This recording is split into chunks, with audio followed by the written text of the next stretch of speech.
Time to make a really delicious rhubarb crumble. I think this is a great recipe to be making at Valentine's Day. It's something that you can share, plop on the table in the middle of you, and just sort of dig your spoons in there, the two of you, and get involved basically.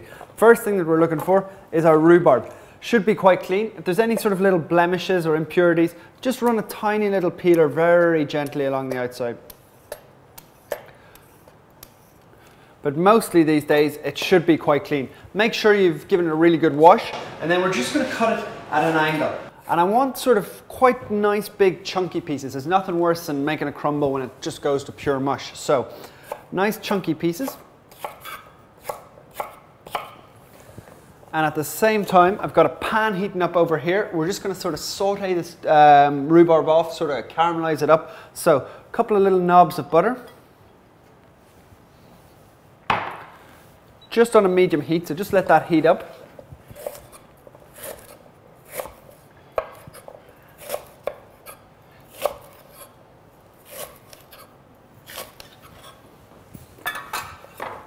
So straight in with your rhubarb.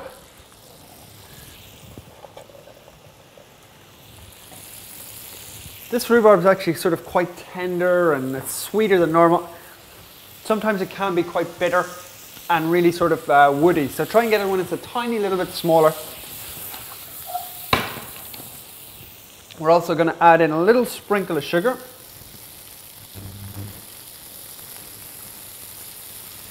We're just going to let that caramelize up now for about 5 or 6 minutes until it softens down and you got that really nice caramelization going on.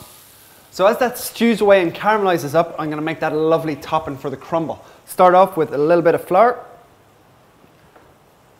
sugar, and you do need quite a bit of sugar because the rhubarb can be a little bit bitter, so we want that lovely crunchy sweet topping on top there, and your butter. Now what we're going to do here is we're going to roll our sleeves up. We're going to run it through our fingers until it becomes like a breadcrumb sort of consistency. So just, it's going to take you a while, just rub it gently, and after about 4 or 5 minutes we'll have a lovely topping. Okay, so that's lovely, ready to go. I'm going to turn this off. You can see that that's just sort of softened down. It's not too soft, you don't want it to go to pure mush, but it's going to be absolutely perfect. Now, it's going to go straight into my dish. Now, the reason I've chosen this dish, obviously much too big for one person, but it's just perfect to plop in the middle of the table for the two of you to eat together. Absolutely perfect. So in that goes. I'm also going to add a secret little touch, which is a few blueberries, which I think works really, really well because they've got that little sort of sweetness just underneath the surface of where the crumble is going to be. And then on top of there, a generous amount of that lovely crumble topping. So in that goes, just pat it down so as it's even all the way across.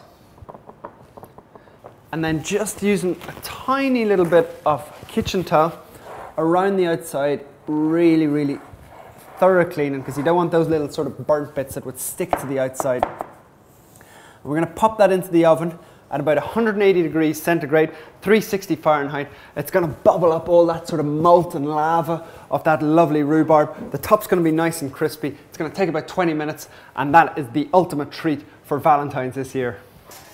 Now that is looking exactly like a crumble should. You can see that it's lovely and crispy, rock hard on top.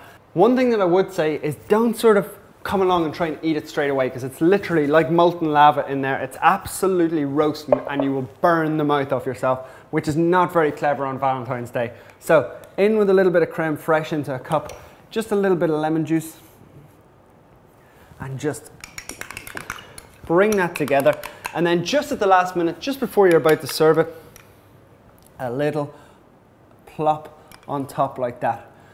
And what's going to happen is when you put your spoon in there, it's going to have that sort of different textures of the cold and the hot and the crunchy, and it's going to be really absolutely delicious. It's going to make the perfect Valentine's treat. It's rhubarb and blueberry crumble.